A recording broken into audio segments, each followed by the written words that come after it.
Ever watch those guys in suits on Wall Street and think, I could do that? Guess what? You can. Picking stocks isn't rocket science. It's about understanding businesses and making smart choices. Just like you wouldn't buy a car without looking under the hood, you shouldn't buy a stock without doing your homework. We're going to break down the stock analysis process step by step. By the end of this guide, you'll have the tools to analyze stocks like a pro. Think of this as your crash course in stock market success. We'll cover everything from understanding financial statements to spotting industry trends. Are you ready to take control of your investments? Let's do this. Before you even think about looking at charts or numbers, you need to understand the business behind the stock. What does the company do? What products or services do they sell? Who are their customers? Think of it this way. Would you invest in a restaurant without knowing what kind of food they serve? Probably not. Start by visiting the company's website and reading their About Us page. Look for their annual report, usually found in the Investor Relations section. This document is a goldmine of information about the company's financials, strategies, and future plans. Don't get intimidated by the financial jargon. We'll break that down later. The key here is to get a feel for the company's overall health and direction. Remember, you're not just buying a stock, you're buying a piece of a business. Financial statements can seem scary, but they're really just a company's report card. They tell you how much money the company is making or losing, what it owns, and what it owes. The three main financial statements are the income statement, balance sheet, and cash flow statement. Think of the income statement as a movie's box office numbers. It shows revenue and expenses over a period of time. The balance sheet is like a snapshot of the company's assets, what it owns, and liabilities, what it owes at a specific moment. Finally, the cash flow statement tracks the movement of cash both in and out of the company. Don't worry about memorizing every line item on these statements. Focus on understanding the big picture. Is the company profitable? Is it growing? Does it have a healthy cash flow? Once you understand a company's business and financials, you need to determine if its stock is actually a good deal. This involves a deeper dive into the numbers to see if the stock is priced fairly in the market. This is where valuation metrics come in. These metrics are essential tools that help investors make informed decisions by providing a way to measure the value of a stock. These metrics help you compare a company's stock price to its earnings, sales, and other financial indicators. By doing so, you can gauge whether the stock is overvalued, undervalued, or fairly priced. One of the most common valuation metrics is the price-to-earnings (PE) ratio. The PE ratio is a quick way to see how much investors are willing to pay for each dollar of earnings. It tells you how much investors are willing to pay for every dollar of earnings the company generates. A high PE ratio might indicate that the stock is overvalued, while a low PE ratio could suggest it is undervalued. Other important metrics include the price-to-book (PB) ratio, which compares the stock price to the company's book value, assets minus liabilities. This ratio helps you understand how the market values the company's net assets. Another key metric is the price-to-earnings growth (PEG) ratio, which factors in future earnings growth. The PEG ratio can provide a more complete picture by considering how fast the company is expected to grow.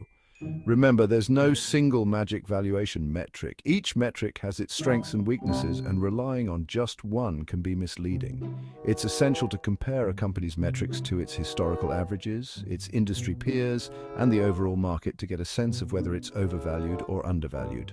This comprehensive analysis helps you make a more informed investment decision. Sizing up the competition. Don't invest in a vacuum. Even the best companies aren't immune to competition. That's why it's crucial to analyze a company's industry and competitive landscape before investing. Start by identifying the company's main competitors.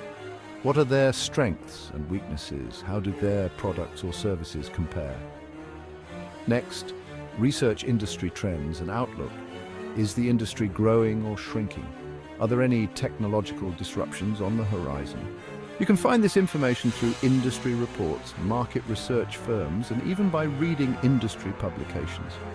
Understanding the competitive landscape will give you valuable insights into a company's potential risks and opportunities. Leadership matters. Who's steering the ship?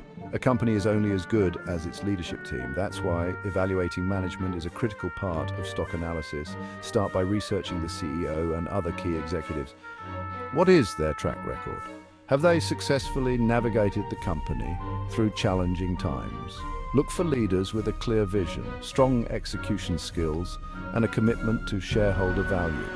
You can learn about management through company websites, LinkedIn profiles, and by reading interviews and articles. Pay attention to their communication style and how they address investor concerns. Remember, a strong management team can be a major asset to a company, while a weak one can lead to poor decision-making and ultimately poor stock performance. Charts don't lie, usually. A look at technical analysis.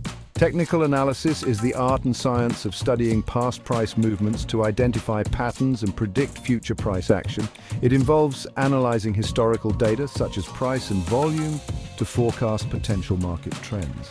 While some investors focus solely on fundamentals, incorporating technical analysis can provide valuable insights into market sentiment and potential trading opportunities. By understanding the psychology of the market, traders can make more informed decisions. Some common technical indicators include support and resistance levels, which are crucial in determining the price points where a stock has historically struggled to break through or has found a floor. Support levels act as a floor where buying interest is strong enough to overcome selling pressure, while resistance levels act as a ceiling where selling interest is strong enough to overcome buying pressure. Another key indicator is moving averages, which smooth out price fluctuations to identify trends. Moving averages help traders to see the overall direction of the market and can be used to generate buy and sell signals. Another popular indicator is the Relative Strength Index, or RSI, which measures the strength of price movements to identify overbought or oversold conditions. The RSI ranges from 0 to 100 and is typically used to identify potential reversal points. When the RSI is above 70, it indicates that a stock may be overbought, and when it is below 30, it suggests that a stock may be oversold. These signals can help traders to time their entry and exit points more effectively. Technical analysis can be a powerful tool for timing your entry and exit points in the market. By using various indicators and chart patterns, traders can develop strategies to maximize their profits and minimize their risks. However, it's essential to use it in conjunction with fundamental analysis to make informed trading decisions. Combining both approaches provides a more comprehensive view of the market, helping traders to understand not only the price movements but also the underlying factors driving those movements. Reward: finding your investing sweet spot. Investing can be a complex journey, but understanding the balance between risk and reward is crucial to finding your sweet spot. Before you invest a single dollar, you need to understand your own risk tolerance and investment horizon. These two factors will guide your investment decisions and help you navigate the financial markets with more confidence. Risk tolerance refers to your ability to stomach market fluctuations, which can vary greatly from person to person. Some investors can handle the ups and downs of the market with ease, while others may find it more challenging. Your investment horizon, on the other hand, is the length of time you plan to hold your investments.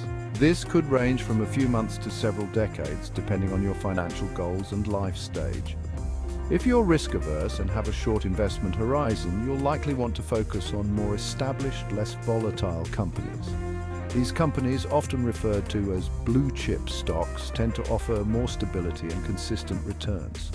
On the other hand, if you have a higher risk tolerance and a longer investment horizon, you might be more comfortable investing in growth stocks or emerging markets.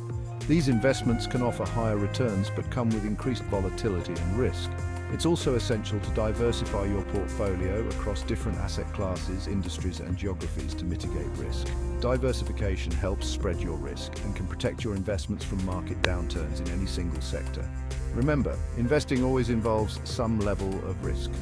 No investment is completely risk-free, and it's important to be aware of the potential downsides. The key is to find investments that align with your personal risk profile and financial goals. By understanding your risk tolerance and investment horizon, you can make more informed decisions and build a portfolio that suits your needs. Always consider seeking advice from a financial advisor to help you navigate this complex landscape and achieve your financial objectives. Market Pro, you got this. Congratulations. You've just completed a crash course in stock analysis. You now have the knowledge and tools to make informed investment decisions. Remember, investing in the stock market is a marathon, not a sprint. It requires patience, discipline, and a commitment to continuous learning. Don't be afraid to make mistakes. They're all part of the learning process. The most important thing is to start investing early and consistently. The power of compounding will work its magic over time. So what are you waiting for? Go out there and start building your financial future today.